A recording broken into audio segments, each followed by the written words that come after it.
If you're planning on picking up a Triumph Speed Twin, chances are you want a motorcycle that's pretty fast, up-to-date on tech, and has the looks and charisma of a classic Bonneville.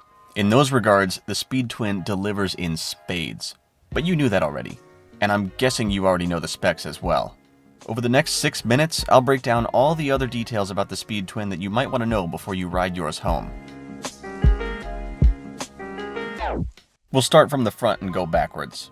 The Speed Twin ships from the factory wearing Pirelli Diablo Rosso 3 tires. These are Supersport tires, so they won't last long, but they grip like hell. They're both mounted on 17-inch cast aluminum wheels. The front wheel wears dual 305mm discs with axial mount 4-pot Brembo calipers mated to a Brembo master cylinder. Like all Triumphs, the Speed Twin comes standard with anti-lock brakes. On this bike, they are not switchable. The front mudguard here is brushed aluminum, as is the rear mudguard and several other accents on the bike. The right side up front fork is non-adjustable, but is well suspended for riders under 200 pounds. The front turn signals are LED, but the single round headlight is not. There's no traditional high beam toggle on the switchgear like you might expect, but there is this high beam trigger, which, rather than functioning as a momentary on, is a toggle. Go figure. The bike does come with bar end mirrors, which means you won't need to add bar extensions if you want to fit a different pair. The Speed Twin has a true analog side-by-side speedometer and tachometer, each with a small LCD display at the bottom. The left display can be cycled through 7 different readings: odometer, trips 1 and 2, current fuel efficiency, average fuel efficiency, a 24-hour clock, and the traction control, which only appears when the bike is stopped. A gear position indicator is displayed on this screen full time. The right-hand screen is not switchable and always displays your fuel gauge, estimated range, and current riding mode. The 3 riding modes are Rain, Road, and Sport. Each successive mode adds a bit of aggression to the throttle response and reduces the traction control sensitivity. You can select a mode while at speed, but it won't actually change until you pull the clutch and close the throttle for a second or two.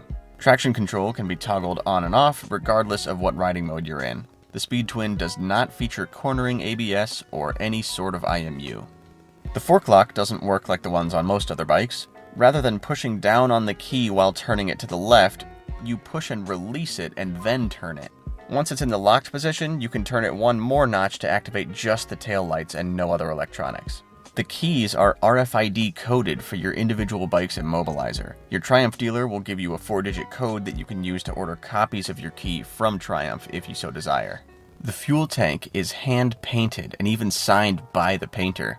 The white stripes and the Triumph logos are actually decals, but they're underneath the clear coat and cannot be peeled off. While the gas cap does have a hinged cover, you still have to unlock and unscrew it and find a place to put it while you're filling up. The Speed Twin takes regular 87-octane gas and gets about 50 miles per gallon depending on where and how you ride. With the tank's 3.8-gallon capacity, this gives the Speed Twin a safe range of about 160 miles on a single fill-up. The liquid-cooled 1200cc single overhead cam parallel twin motor is the HP or high-power variety also found in the Thruxtons, as opposed to the 1200cc HT high-torque twin found in the T120, Scrambler 1200, Bobber, and Speedmaster. Moving the power along is a 6-speed gearbox with a torque assist clutch. Being Euro 5 emissions compliant, the Speed Twin has a catalytic converter which is tucked away underneath the engine, giving the exhaust pipes an uninterrupted look. Their unique sound comes from the 270-degree crank and uneven firing order.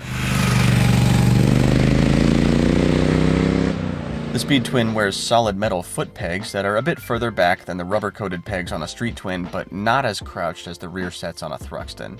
The seat is 31.8 inches high. A rider who is 5'8" with a 30-inch inseam can get the balls of both feet down.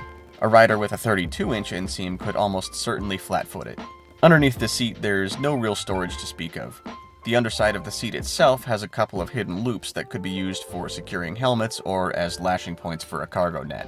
The rear shocks are pretty basic and only adjustable for preload.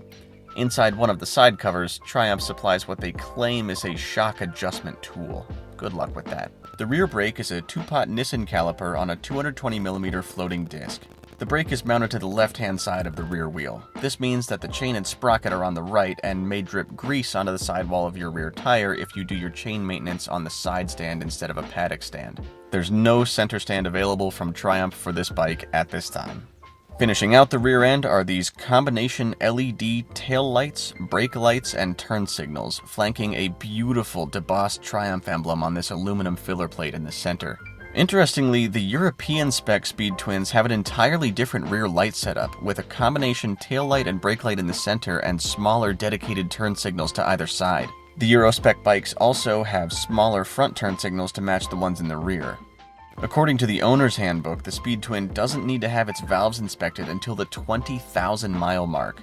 Compared to most Japanese motorcycles, which typically require a valve job at just 600 miles and every 8,000 after that, the Speed Twin and other Triumph Modern Classics can ride for much, much longer in between those expensive major service intervals. So, are there any other little details that you're dying to know about the Triumph Speed Twin that I didn't cover in this video? If so, ask me in the comments section below and I'll get back to you as quick as I can, and I may even cover your question in a future video. In the meantime, make sure you hit that subscribe button so you can follow along as I customize my Speed Twin and further explore its on-road capabilities. Thank you all so much for watching. I hope everybody is staying safe while we wait out the pandemic, and remember, if you've got a motorcycle, you can wait faster.